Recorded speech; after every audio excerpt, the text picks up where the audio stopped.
Only 100 में channel में आपका स्वागत है। आज मैं वर्ष 2020 में रिलीज हुई film night of the undead को व्याख्या करने जा रही हूँ। मूवी की शुरुआत में कोरिया की सियोल में एक अंतरिक्ष यान पृथ्वी पर दुर्घटनाग्रस्त हो जाता है और एक तालाब में अप्रत्याशित एक नग्न आदमी पानी से निकलता है। अन्य दृश्य में दिखाया जाता है कि आदमी मांगिल अपनी पत्नी सोही के लिए नाश्ता तैयार कर रहा होता है। उन्होंने हाल ही में शादी की है और बहुत प्यार करते हैं। सोही ने एक नवविवाहित के रूप में अपने जीवन को खुशी खुशी ढाल लिया है और अक्सर लाड़ प्यार करती है। क्योंकि मैनहिल प्यारी, गुड लुकिंग और मेहनती है, इसलिए उसका मानना है कि वह दुनिया की सबसे भाग्यशाली महिला है। एक सुबह सोही को मांगिल द्वारा जगाया जाता है और वे दोनों नाश्ता करते हैं। तभी मांगिल बताता है कि वह रात के खाने के लिए घर नहीं आएगा। मजाक में सोही पूछती है क्या वह वास्तव में अतिरिक्त घंटे काम कर रहा है या वह झूठ बोल रहा है, जिस पर मैंगिल बस जवाब देता है कि वह उससे बहुत प्यार करता है। बाद में उस शाम सोही स्कूल के एक पुनर्मिलन के दौरान अपने दोस्तों से मिलने जाती है। यांग सन एक महत्वाकांक्षी अभिनेत्री और सोही के दोस्तों में से एक है। वो सोही की पति के बारे में पूछती है। सोही अपने जीवन साथी को आकर्षक, बुद्धिमान और वर्कहोलिक के रूप में वर्णित करती है। वह ईर्ष्यालु हो जाती है और दावा करती है कि उसका प्रेमी एक फोटोग्राफर होके कितना प्रतिभाशाली है। जैसा कि वे बातचीत करते हैं, यांगसन सारा के बारे में पूछती है, जो उनके पूर्व सहपाठियों में से एक है, जिसके बारे में अफवाह है कि उसने एक अतिरिक्त वैवाहिक संबंध रखने के लिए अपने पति की हत्या कर दी थी। रात के खाने के बाद सोही देर से घर आती है और मैंगिल को सोता हुआ पाती है। उसने उसके हाथ पर कुछ निशान देखती और तभी किसी ने फोन करती है। फोन करने वाले की पहचान करने की कोशिश करती है। सोही अपने पति के फोन के माध्यम से जाती है और कई संदेश पढ़ती है। संदेशों में से एक में उल्लेख किया गया है कि वह शुक्रवार को मैंगिल से मिलने के लिए उत्साहित है। ये देख सोही को चिंता होती है और वह यह मानने लगती है कि उसके पति का अफेयर चल रहा है। अगली सुबह सोही शुक्रवार को पति पत्नी के कार्यक्रम में शामिल होने के लिए मैंगिल से पूछता है, लेकिन वह यह कहते हुए मना कर देता है कि उसके पास दूसरा काम है। अपने पति के नाक के नीचे होने वाले संभावित अफेयर के विचार से भयभीत सोही एक निजी इन्वेस्टिगेटर डॉक्टर जांग को काम पर रखती है। वह चाहती है कि वह उसके पति का अनुसरण करे और पता लगाए कि क्या वह उसे धोखा दे रहा है। अगले दृश्य में डॉक्टर जांग काम पर लग जाता है और हर जगह मांगिल का गुप्त रूप से पीछा करता है। बाद में वह सोही से मिलता है और उसे अपने इन्वेस्टिगेशन के बारे में बताता है। वह उल्लेख करता है कि न केवल मांगिल धोखा दे रहा है, लेकिन उनकी कुछ अजीब आदतें हैं। मैनहिल अपना समय नाइट क्लब, जिम और गोल्फ कोर्स में बिताते हैं। वह रोजाना कई महिलाओं को उठाता है और उनसे जुड़ जाता है। वह सुबह भी आश्चर्यजनक मात्रा में शराब पीता है और भी बदतर, वह पहले भी 3 शादियां कर चुका है और उसकी पिछली सभी पत्नियां या तो लापता है या मृत है। सबसे परेशान करने वाली आदत यह है कि वह चुपके से गैस स्टेशनों पर गैलन गैसोलीन की खपत करता है। यह सब सुनकर सोही तबाह हो जाती है और वह रोती हुई जगह छोड़ देती है। बाद में उस शाम सोही मांगिल को सोते समय चाकू से मारने का प्रयास करती है, लेकिन वह हिचकिचाती है। वह अपने कसाई दोस्त सेरा को मिलने जाती है। सोही सेरा को बताती है कि वह अपने पति के विश्वासघात से निराश होने के बाद अपने पति को मारना चाहती है। सेरा, जिसने 4 असफल विवाहों का अनुभव किया है और एक पति की हत्या करने की अफवाह है, पता चलता है कि भले ही उसने अपने पति को नहीं मारा, वह मानती है कि वह नष्ट होने के योग्य है। वह यह भी कहती है कि सभी पुरुष समान है। अगले दिन सोही फिर से डॉक्टर जांग से मिलने जाता है, जो इस निष्कर्ष पर पहुंचता है कि मैंगिल को एक विदेशी जाति का सदस्य है, जिसे अटूट के रूप में जाना जाता है, जो गुप्त रूप से मनुष्यों के साथ पृथ्वी पर निवास कर रहा है। वह यह भी मानता है कि एलियंस खुद को इंसानों के रूप में प्रच्छन्न करते हैं और सामान्य दिखने के लिए अन्य मनुष्यों से शादी करते हैं। जब सोही इन बातों पर विश्वास नहीं करती है तो डॉक्टर जैंग उसे गैस स्टेशन ले जाता है। वहाँ वह मैंगिल को कुछ पेट्रोल पीते हुए दिखता है। सोही ये देख अचंभित हो जाती है। वो एलियंस की खोज करने मानव डीएनए एकत्र कर रहे हैं और मनुष्यों के बीच वायरस फैला रहे हैं। एक गुप्त सरकारी बैठक एक्सकॉम में अंतरिक्ष वैज्ञानिकों,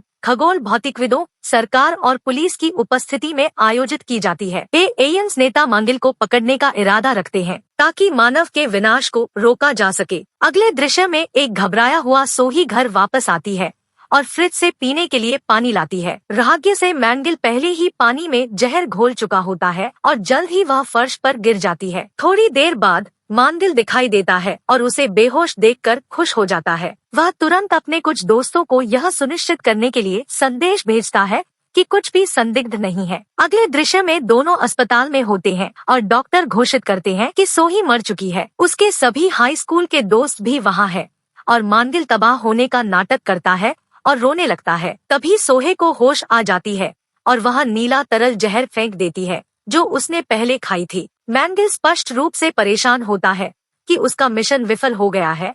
उसके चेहरे की अभिव्यक्ति को बदल देता है और उत्साहित होने का दिखावा करता है। बाद में मांगिल एक दवा की दुकान में जाता है और हत्या करने के लिए एक और जहर खरीदता है क्योंकि पहला जहर काम नहीं किया। चूँकि पुलिस मैंगिल को देख रहा होता है, वे चुपके से फार्मेसी के बाहर उसकी तस्वीरें लेते हैं। बाद में मैंगिल उस शाम सोही को मारने की अपनी योजना पर चर्चा करने के लिए अपने एलियन दोस्तों से मिलता है और अपने शरीर को छुपाने में उनकी मदद का अनुरोध करती है। यहाँ हमें पता चलता है कि आज मांगिल का जन्मदिन भी है। दूसरी ओर सोही सेरा से सहायता मांगती है। अस्पताल से छुट्टी मिलने के बाद उसे डॉक्टर जांग के पास ले जाता है। उन तीनों ने मैंगिल को मारने के लिए उच्च वोल्टेज बिजली का उपयोग करने की योजना बनाते हैं। यदि यह काम नहीं करता है तो डॉक्टर जांग के पास और एक बैकअप योजना भी होता है जिसमें उसके द्वारा खोज किया हुआ एंटीडोट का उपयोग करेंगे, लेकिन उसको अभी तक परीक्षण या स्वीकृत नहीं किया गया है। थोड़ी देर बाद तीनों सोही के घर आते हैं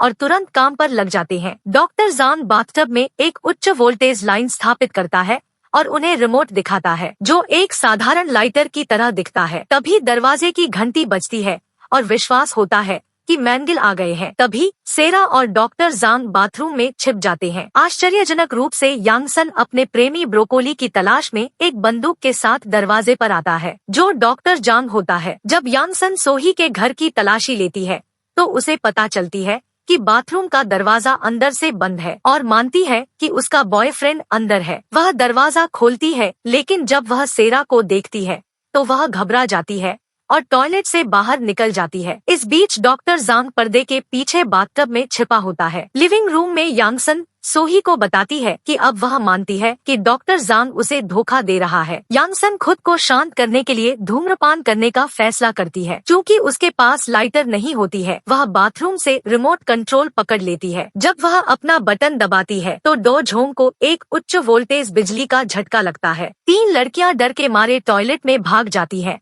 और डो जांग को मृत पाती है। सोही ने डो झोंग के निधन के लिए यांगसन को जवाबदेह ठहराती है क्योंकि वह वही थी जिसने बटन दबाई थी। हालांकि अगर वह उनकी सहायता करती है तो वह सच्चाई को गुप्त रखने का वादा करके उसे दिलासा भी देती है। इस बीच मांगिल घर पहुंच जाता है और लड़कियां उसकी कोठरी में शव छिप जाती है। जैसे ही वह वहां पहुंचता है, सोही उसे अपना जन्मदिन मनाने से पहले स्नान करने के लिए कहती है। बाद में जब मैंगिल बाथटब में होता है, संगीत में तल्लीन होता है, सोही बटन दबाती है। मैंगिल को बिजली का झटका लगता है, लेकिन उसे चोट नहीं लगती है। जब लड़कियां दरवाजा खोलती है और उसे जिंदा देखती है तो वे चौंक जाती है। फिर भी वे दिखावा करते हैं कि यह एक सरप्राइज थी और उन्हें जन्मदिन की शुभकामनाएं देते हैं। जब वे जन्मदिन मनाते हैं, सोही मैंगिल को कुछ शराब पीने के लिए कहती है जिसे उसने जहर दी होती है। अचानक स्मार्ट डिटेक्शन स्पीकर अलर्ट करता है कि कोठरी में कुछ है। हैरान मैंगिल सीधा अपने कमरे में चला जाता है। लड़कियों ने उसका पीछा करते हैं। जैसे ही वह दरवाजा खोलता है,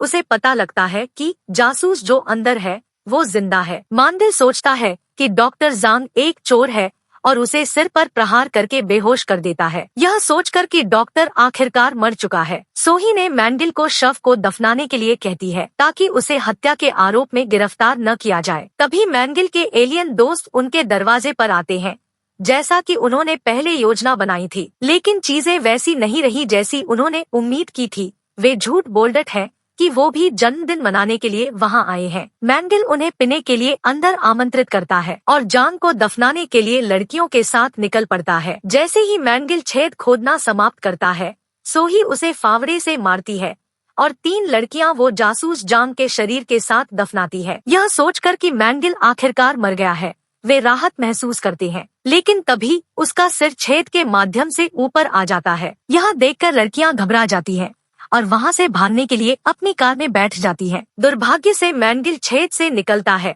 और उनका पीछा करना शुरू कर देता है। आश्चर्यजनक रूप से वह कार से तेज दौड़ सकता है और कुछ ही समय में उन्हें पकड़ने में सक्षम होता है। हालांकि हंगामे के कारण कार दुर्घटनाग्रस्त हो जाती है और मैंगिल एक चट्टान से नीचे गिर जाता है। लड़कियां जल्दी से बाहर आती है और उसको खोजने लगते हैं। जब उन्हें मैंगिल का शरीर नहीं मिलता तो वे राहत महसूस करते हैं और सोही के घर वापस चले जाते हैं। अगले दृश्य में जब तीनों घर पर आते हैं तो वे मैंगिल के दोस्तों को लिविंग रूम में मृत देखकर भयभीत हो जाते हैं। उन्होंने वहां रखी जहरीली शराब का सेवन करके मर चुके होते हैं। बिना समय बर्बाद किए वे शवों को अपनी कार में लादते हैं और उन्हें ठिकाने लगाने की योजना बनाते हैं। हालांकि कुछ पुलिस अधिकारी उन्हें रास्ते में रोकते हैं और नशे में ड्राइविंग का पता लगाते हैं। मृत पुरुषों के बारे में पूछे जाने पर लड़कियों ने जवाब देते हैं कि वे उनके पति हैं, जो रात को भारी शराब पीने के कारण मर गए हैं। अंत में लड़कियों को पकड़ लिया जाता है और स्थानीय पुलिस स्टेशन ले जाया जाता है। बाद में डॉक्टर जांग को उस स्टेशन पर लाया जाता है